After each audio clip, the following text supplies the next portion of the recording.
Selamat mendengarkan podcast ini. Saudaraku sekalian, kita meneruskan Efesus pasal 2 ayat 8-9 bahwa keselamatan itu bukan hasil pekerjaan kita. Kita baca dulu Efesus 2 ayat 8, 9 dan 10. Efesus pasalnya yang kedua ayat 8 dimulai. Sebab karena kasih karunia kamu diselamatkan oleh iman, itu bukan hasil usahamu, tetapi pemberian Allah. Itu bukan hasil pekerjaanmu. Jangan ada orang yang memegahkan diri. Karena kita ini buatan Allah, diciptakan dalam Kristus Yesus untuk melakukan pekerjaan baik yang dipersiapkan Allah sebelumnya. Ia mau supaya kita hidup di dalamnya. Saudara, ada satu hal yang mesti diingatkan. Kesalahan selama bertahun-tahun atau bahkan berabad-abad, saudaraku.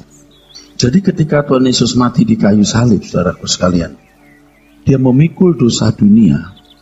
Itu berarti semua dosa, semua kesalahan dan akibatnya telah selesai. Tetapi hal ini lalu jangan membuat orang berpikir bahwa perbuatan baik tidak dibutuhkan. Seakan-akan kalau ada orang mau berusaha baik, mengurangi nilai sola gratia, mengurangi nilai hanya oleh anugerah. Mestinya kita berpikir bahwa pengorbanan Tuhan, penebusan Tuhan, karya salib ini sudah sangat cukup. Sudah menjawab.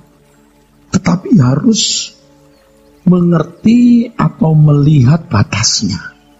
Kan dengan salib ini maka ada perlombaan yang diwajibkan. Jadi perlombaan ini bisa diadakan karena ada salib. Jangan karena ada salib maka tidak butuh lagi perlombaan.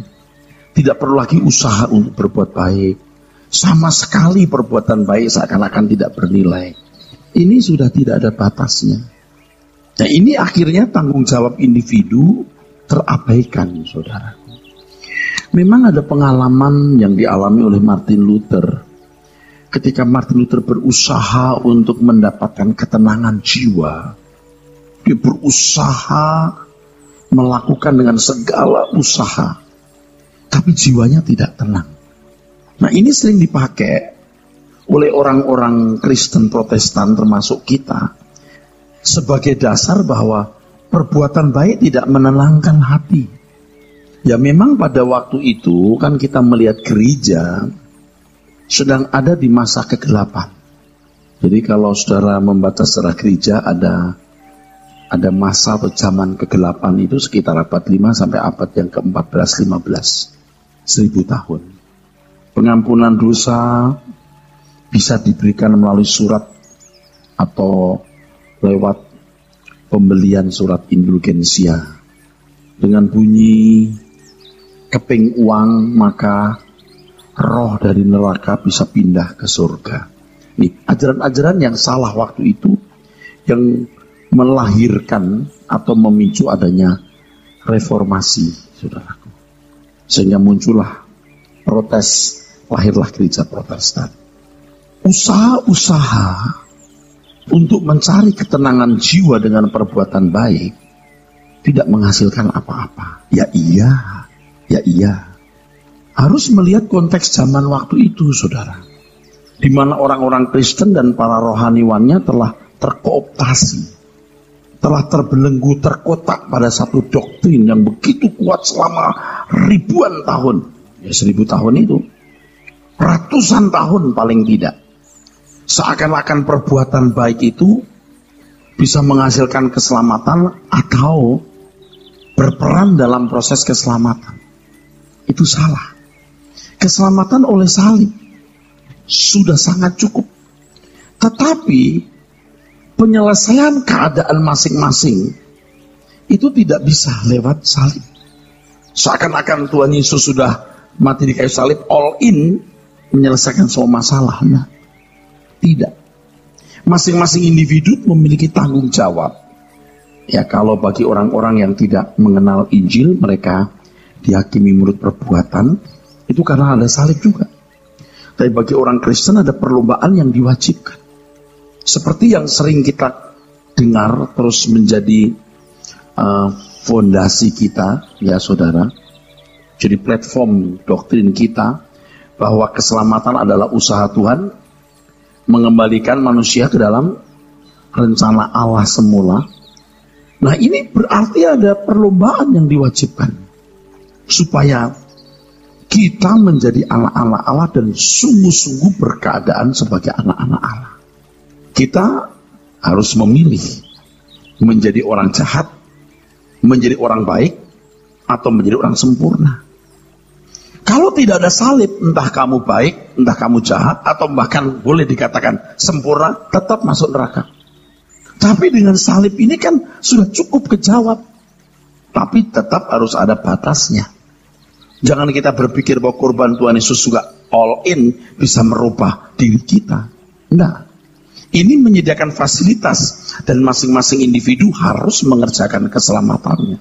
Harus ikut perlombaan yang diwajibkan itu. Jadi orang percaya itu luar biasa nilainya, luar biasa agungnya. Karena memiliki fasilitas untuk menjadi anak-anak Allah, menjadi anak dari pribadi agung Tuhan semesta alam yang menciptakan langit dan bumi. Beberapa hari ini saya melihat-lihat terus, beberapa kali lagi, jagat raya yang luar biasa luasnya ini. Ada miliar-miliar galaksi. Satu galaksi ada miliar-miliar matahari. Waduh. Ada banyak planet yang besarnya 186 kali dari 186.000. Jadi hampir 200.000 kali besar dari bumi. Aduh, kecilnya kita. Dan betapa besarnya Allah semesta alam ini. Tetapi Allah semesta alam berkenan menjadi Bapa kita. Jadi kalau kita mengerti betapa hebat kesempatan yang Tuhan berikan, dunia dengan segala keindahannya tidak ada artinya. Sama sekali gak ada artinya. Jadi kalau orang masih sibuk dengan kesenangan dunia, gak bisa dia diubah, saudara. Makanya urusan kita itu mestinya cuma bagaimana mengurus keluarga, cari nafkah, lalu gereja. Gak ada yang lain. Bahkan mengurus keluarga, mencari nafkah pun dalam rangka untuk menemukan Tuhan. Menemukan Tuhan artinya kita bisa memiliki hubungan interaksi yang konkret, di mana melalui setiap kejadian Tuhan berbicara. Semua peristiwa akan berbicara. Semua kejadian akan menjadi hikmat. Semua peristiwa akan berbicara. Nah, kita tidak bisa menangkap suara itu karena kita punya kepentingan. Kita masih punya kesenangan-kesenangan yang membutakan mata kita, tidak melihat kemuliaan Tuhan, tidak mendengar suara Tuhan lewat semua kejadian. Karena orang masih punya kepentingan. Orang kalau masih punya kepentingan, saudaraku, selain Tuhan dan kerajaannya ya, orang masih punya kesenangan, harga diri, kehormatan dan lain sebagainya, pasti ada yang tidak berbunyi. Atau jangan-jangan dari 100 yang mesti berbunyi hanya 5 yang berbunyi.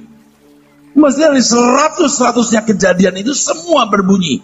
Dan kita tahu bagian mana dalam hidup kita yang dibentuk Tuhan, yang diubahkan Tuhan. Nah, inilah perlombaan yang diwajibkan bagi kita. Ini tidak bisa dipercakapkan, dibicarakan dalam debat-debat. Tidak perlu. Udah tidak perlu kita sekarang belajar kebenaran dengan nurani yang baik. Dan kalau kita mengerti tanggung jawab kita untuk menjadi sempurna seperti Bapa di sorga, kita sibuk ngurusi diri sendiri, bukan ngurusin debat-debat, ngurusin yang lain-lain. Tidak perlu. Kasih Tuhan Allahmu dengan segenap hati, segenap jiwa, segenap akal budi, segenap kekuatan. Dengan hati yang mengasihi Tuhan ini, maka Allah terus bekerja dalam segala hal. Ini hanya untuk umat pilihan. Fasilitas ini hanya untuk orang yang memang hendak dilahirkan oleh Allah. Dilahirkan oleh Allah itu, kalau saya boleh menggunakan kuota, harus dipenuhi kuotanya. Maaf ya, ini sebenarnya susah sekali dijelaskannya, saudaraku. Jadi untuk mencapai satu satu level tertentu, itu harus misalnya ada 10.000 kuota misalnya, saudaraku ya. Dibutuhkan 10.000 kejadian yang di dalamnya saudara mendengar suara Tuhan dan merubah banyak hal. Misalnya kelemahanmu kesombongan, ini kesombongan ya. Ini dibutuhkan misalnya, nih yang paling menonjol nih, ini 1.500 nih. 1.500 kejadian untuk bisa merubah dari kesombongan itu terpangkas sampai habis. Tapi kalau 1.500 ini yang Anda tangkap cuma 100, nggak kepangkas. Ini bukan main-main. Kalau saudara belajar memahami yang saya katakan ini. Setiap peristiwa itu berbicara. Sampai 10.000 Anda penuhi ini, artinya 1.500 Anda tangkap 1.400 misalnya. 1.400 itu membuat Anda punya kesombongan terkikis ya saudaraku. Ini makin terkikis makin naik. Sampai titik tertentu jadi anak Allah. Sah. Jadi huyus. Dengan karakter mental anak Allah. Nah kita telah menyanyiakan waktu kita yang begitu berharga. Dan tidak menangkap saudaraku sekalian. Maksud Tuhan itu apa di balik semua kejadian. Karena kita itu bergerak itu digerakkan itu suara dalam hati kita. Cara kita berpakaian, kita bergoyang, kita ngomong, kita bicara, kita komentar. Semua dimotori oleh manusia batiniah kita. Makanya kalau manusia rohani, dia bisa membaca kenapa kamu komentar ini. Dia bisa ngerti, bisa nangkap dia. Dia bisa ngerti. Karena dia juga belajar. Ada semacam kuota itu. Makanya kita bisa sangat memahami sekarang. Tuhan berkata, kalau kamu tidak melepaskan dirimu dari segala milikmu, kamu tak dapat jadi muridku. Kalau kamu tidak fokus 1.500 kuota ini kamu nggak penuhi. Itu hanya soal kesombongan. Belum soal yang lain loh. Jadi betapa sulitnya ya. Roh Kudus membentuk kita yang tidak mau mengerti. Diizinkan semua peristiwa terjadi dalam hidup yang di dalamnya Tuhan mau bentuk kita nggak mau tahu. Bapak Ibu, sebagai pertimbangan saja ya, Ayub itu bukan orang Kristen. Dia juga bukan orang Yahudi. Tapi dia mengatakan, Allah tahu jalan hidupku. Kalau ia menguji aku akan muncul seperti emas. Bukan orang Kristen. Tuhan pun juga proses dia untuk sampai tingkat kesalehan tertentu. Itu pun tidak mudah loh. Percobaannya kayak Ayub loh. Anaknya semua meninggal, istrinya tidak setia ya. Tidak setia, berkhianat. Tubuhnya sakit, sahabat-sahabatnya ngomeli dia. Menasehati tapi menyalahkan. Loh, ini bukan orang Kristen loh. Kok sampai sebegitu berat loh ujiannya? Mestinya kita lebih berat untuk mencapai target kesempurnaan. Tapi Tuhan berjanji bahwa pencobaan yang kita alami tidak melebihi kekuatan kita. Makanya kalau kita bisa mengakumulasi, saudara, terus mengakumulasi ini kebenaran-kebenaran tuh. Kan ini ada rema-rema terus nih. Makanya logosnya benar, baru remanya benar. Logosnya tidak benar, remanya ya enggak ada rema. Tapi jangan lupa, kejadian-kejadian hidup itu membuat orang bijaksana, sabar, menguasai diri, bisa. Tapi kalau Tuhan yang menggarap, itu menjuruskan kepada kesempurnaan. Coba dihayati dulu ini, saudara. Satu hal yang nggak kepikir oleh saya dulu, saudara. Yohanes Pembaptis itu kan datang mempersiapkan jalan bagi Tuhan. Yang pertama, saya ambil yang satu dulu ya. Dengan hadirnya Yohanes Pembaptis, maka ia merusak tradisi Yahudi. Tradisi keagamaan dirusak sama oleh anak imam ini. Dia berkhotbah mimbarnya di padang, bukan di dalam bait Allah. Dia tunjuk anak tukang kayu, ini anak domba Allah yang mengangkut dosa dunia. Dia akan membaptis kamu dengan air, dengan api dan roh. Ini merusak tatanan. Loh, yang jadi pemimpin agama kan orang-orang khusus, dari keturunan khusus. Siapa ini anak tukang kayu? Yang kedua, ini penting. Yohanes Pembaptis itu sudah membaptis orang, mengajak mereka bertobat. Kalau sudah bertobat itu nggak otomatis jadi anak Allah. Sudah bertobat itu tidak otomatis dia sudah memenuhi apa yang Tuhan kehendaki. Itu baru awal mempersiapkan jalan, baru masuk proses jadi murid. Menanggalkan beban dan dosa, baru ikut perlombaan. Nah sekarang kan modelnya kalau orang sudah bertobat disebut lahir baru. Sudah berhenti dari perbuatan salahnya, sudah berhenti dari perbuat dosanya, dianggap lahir baru. Apalagi sudah mengaku Yesus juru selamat. Aku mengaku, ya Tuhan, Engkau juru selamat. Aku terima Engkau dalam hatiku, masuklah. Amin. Nah, udah lahir baru. Seperti membaca syahadat lalu sudah masuk. Diakui. Nggak begitu kekristenan. Bukan begitu, saudara. Di sini perjuangan.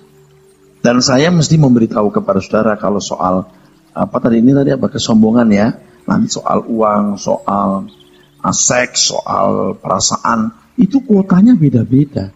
Di sana kelemahannya duit ya, kuotanya dia 1.500. Oh dia kalau soal yang lain dia nggak terlalu rusak ya 600. Oh kalau yang lain soal duit 3.000. Kuotanya banyak.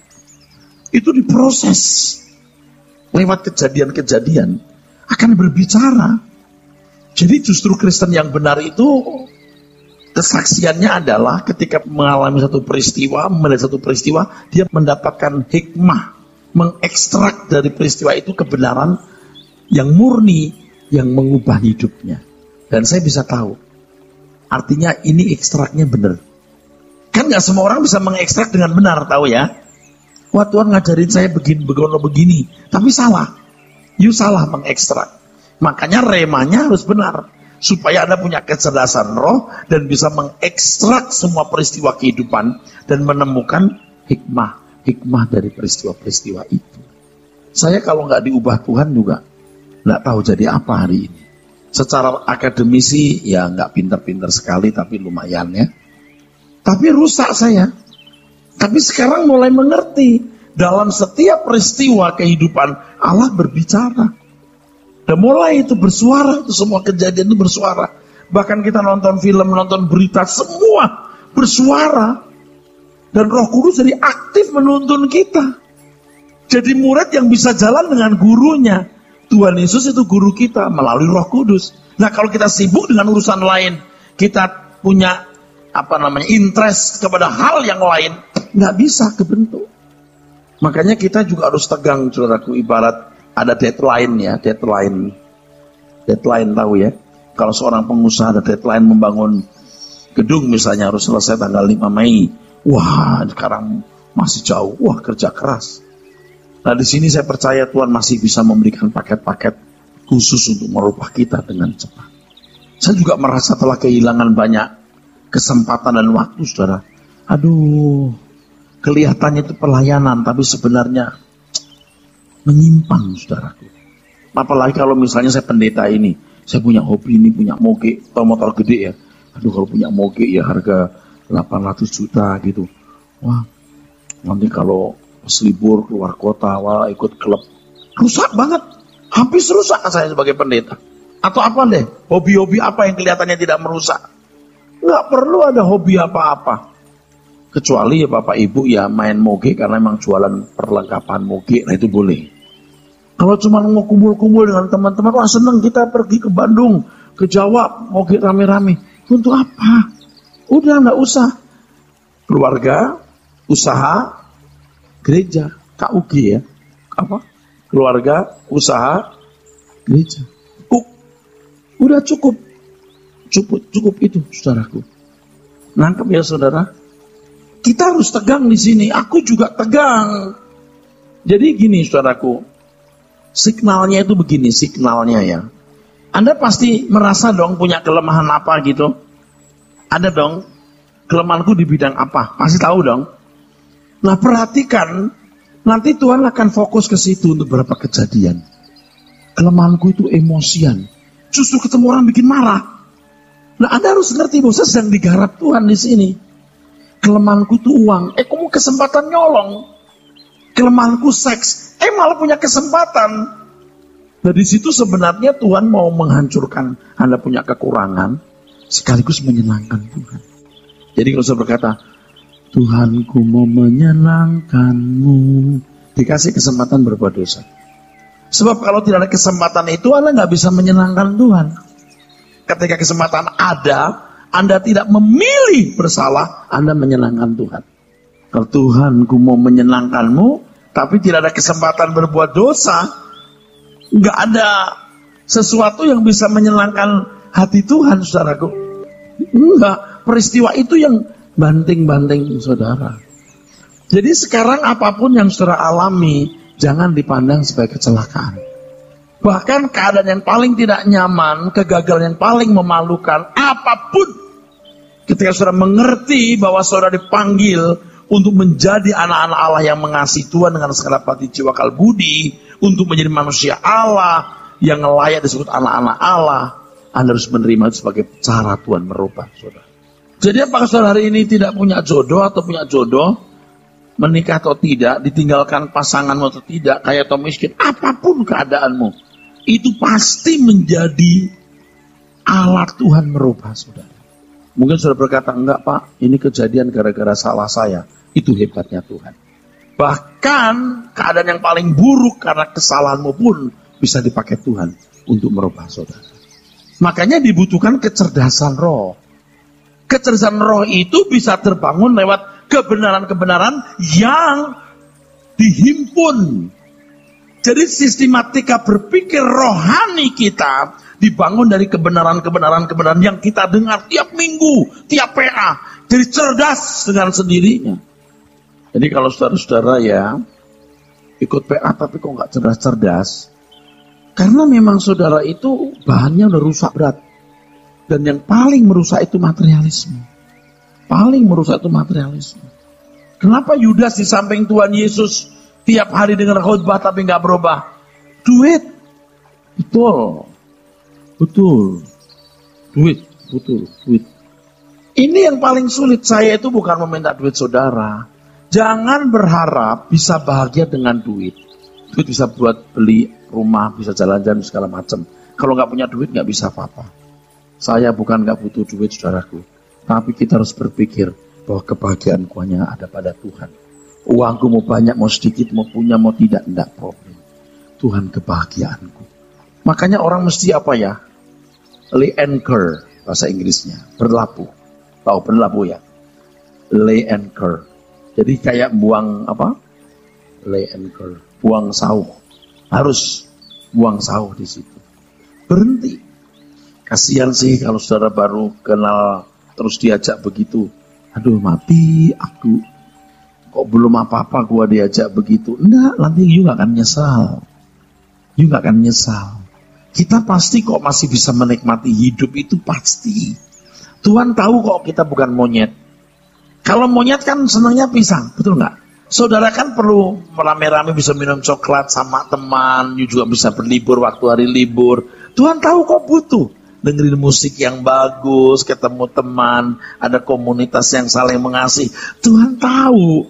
Jadi pasti Tuhan beri itu, tapi kita nggak dikasih pun nggak apa-apa. Aku cukup dengan Engkau Tuhan. Nggak ada lagi yang kuingini. Nah, Anda baru bisa menangkap setiap butir-butir kejadian yang di dalamnya Tuhan mau menasehati kita. Nah, ini satu keistimewaan yang luar biasa. Makanya kalau orang sampai berpendirian bahwa Allah menentukan siapa yang selamat, siapa yang binasa, bahwa semua juga dikerjakan oleh Tuhan, saya nggak bisa ngerti. Bukan mau berkelahi dengan orang yang berpandangan begitu. Kalau belajar begini kita juga nggak bisa ngomong lagi. Artinya nggak bisa ngomong itu kok salah banget ya. Kok nggak ngerti ya kamu itu salah banget itu loh. Kok nggak ngerti?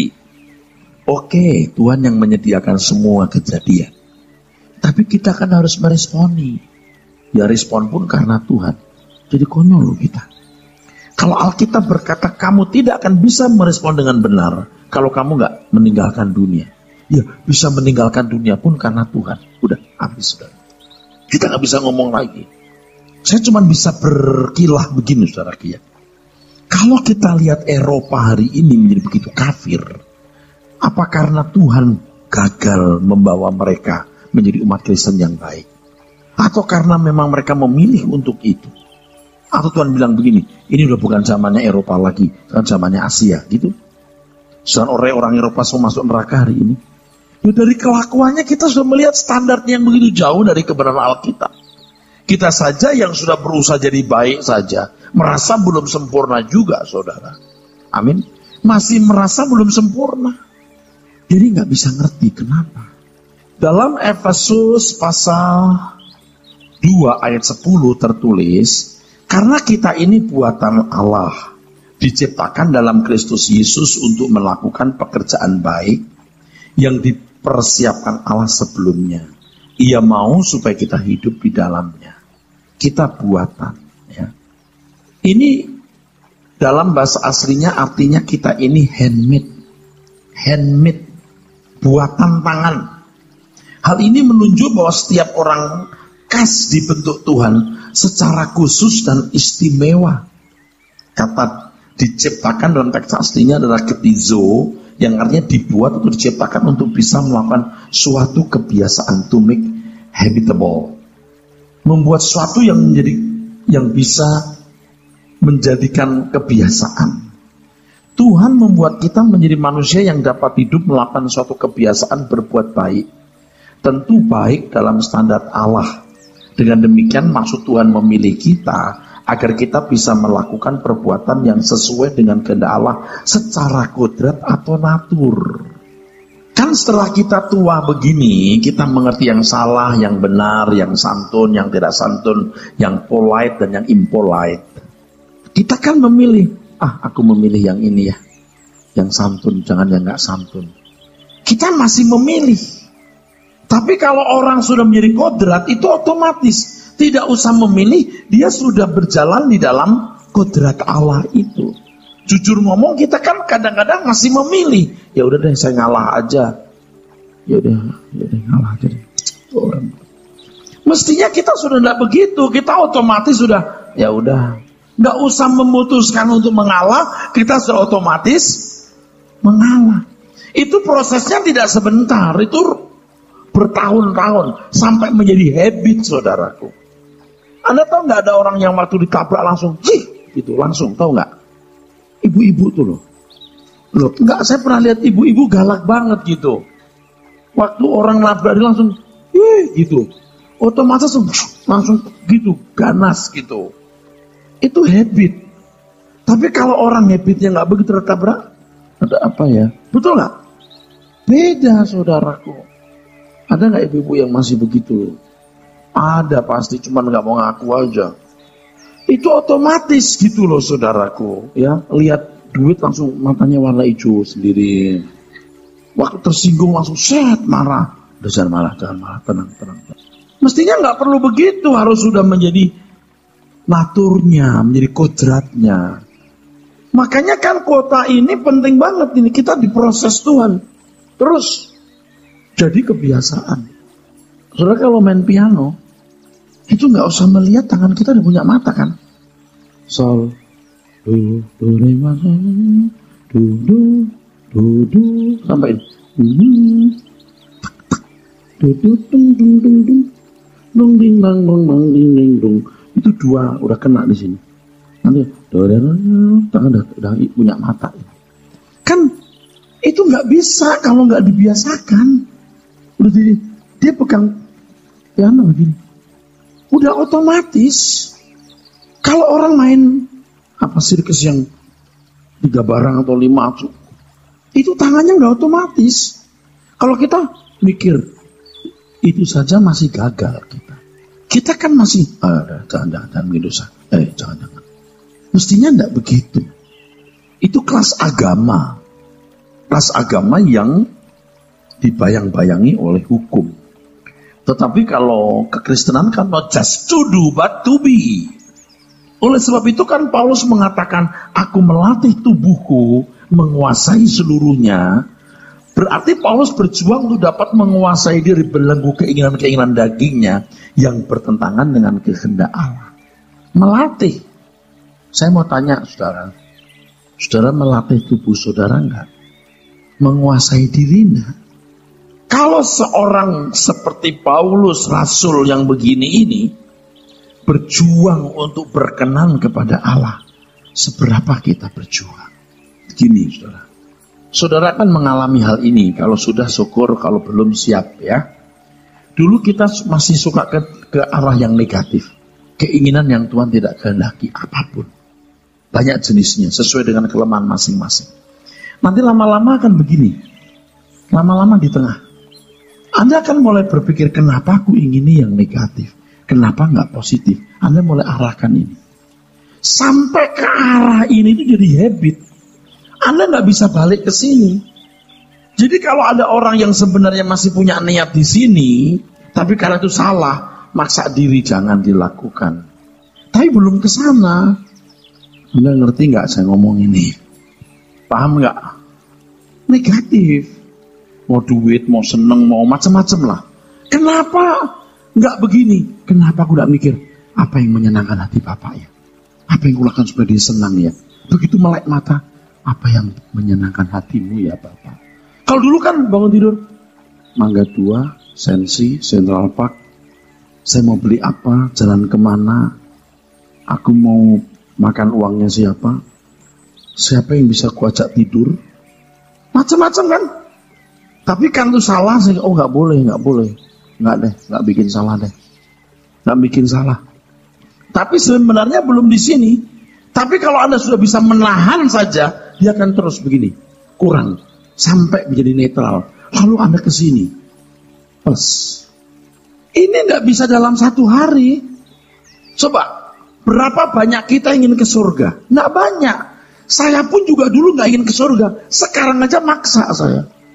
Sekarang ini saya baru maksa. Rasanya saya sudah mulai ke arah ke sana. Jadi tadi saya ngomong sama teman-teman juga, saya nggak punya kesenangan. Mau senang apa? Jadi pagi-pagi bangun, aku mau pergi ke Mangga 2. Aku mau beli Blu-ray. Ada film baru nggak ya? Itu kan dulu. Aku mau ganti sound system. Aku nanti mau pergi ke toko musik. Mungkin ada audiophile, CD-CD baru yang dari barat. Suaranya bagus. Itu kan dulu. Sekarang kita mulai, apa yang menyenangkan Tuhan hari ini? Apa yang Bapak kehendaki harus kulakukan? Tapi yang begini ini jarang. Karena Anda masih punya kesenangan dunia. Apa yang harus kulakukan untuk menyenangkan Tuhan?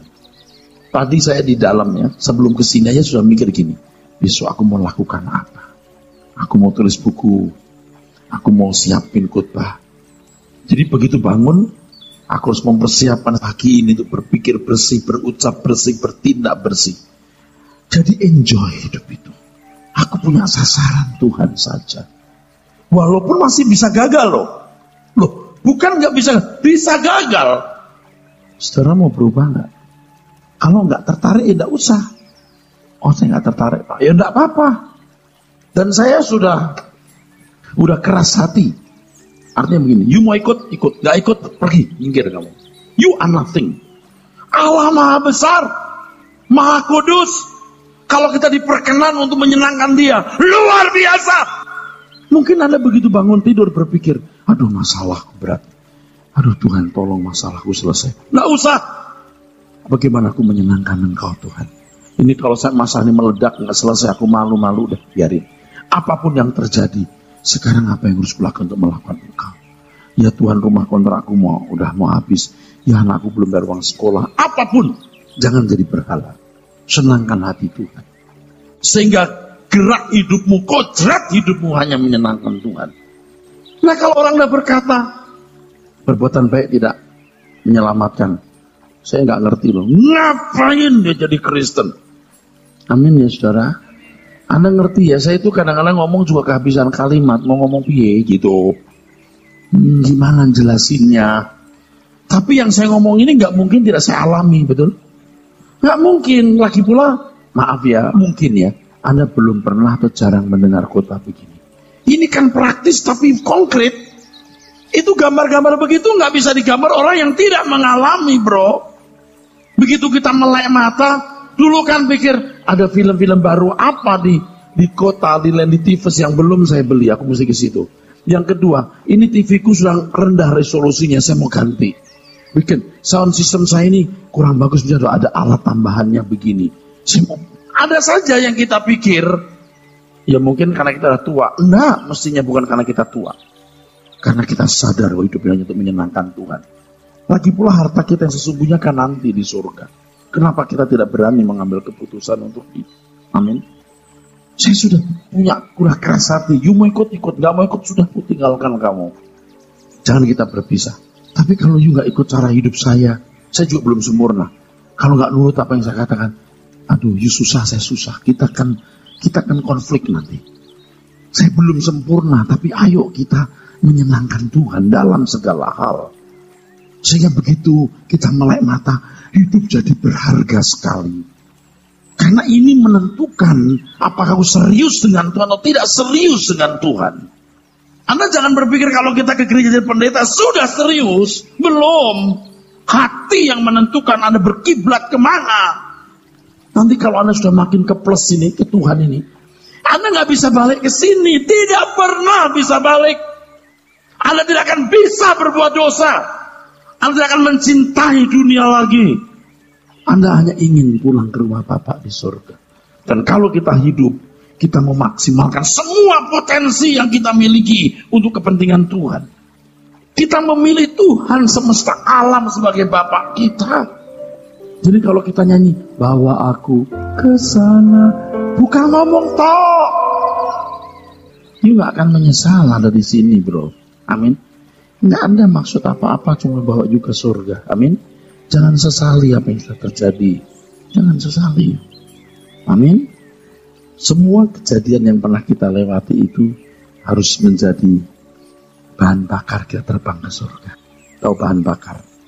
Kegagalan, kepahitan, apapun keadaanmu, jadi bahan bakar. Jadi semakin Allah hancur tuh bahan bakarnya bisa lebih bagus, saudaraku. Karena kita mengerti kebenaran ini. Jadi duniamu cuma satu, keluargamu kamu urus, nafkahmu mesti benar, lalu keluarga termasuk orang tua dulu ya. Saya nggak bilang you mesti istri dan anak saja, orang tuamu, keluarga, apa? Gereja. Kalau misalnya Anda ada arisan sosialita dengan apa, kalau itu ada duitnya ya. Tapi kalau nggak ada duitnya nggak usah. Oh ya, semua harus dihitung. Menguntungkan nggak untuk pekerjaan Tuhan? Karena kita ini pegawainya Tuhan. Ketika sudah percaya Tuhan Yesus, you jadi pegawainya Tuhan. Bukan pegawai siapa-siapa. You mau kerja apa, you mau berusaha apa, semua juga itu you pegawainya Tuhan. Kalau dulu saudaraku sekalian, bahkan gereja pun saya miliki. Tuhan pegawai saya. Oh Rapi berkati bangun gereja Tuhan. Hadiratmu memenuhi gerakan jiwa-jiwa. Ini bisnisku. Tuhan yang jadi pegawaiku. Kurang ajar waktu itu. Tapi sekarang beda, saudaraku. Beda. Ini Tuhan punya. Amin. Aku pegawainya. Aku ikuti apa yang Tuhan kehendaki. Beda, saudaraku. Amin.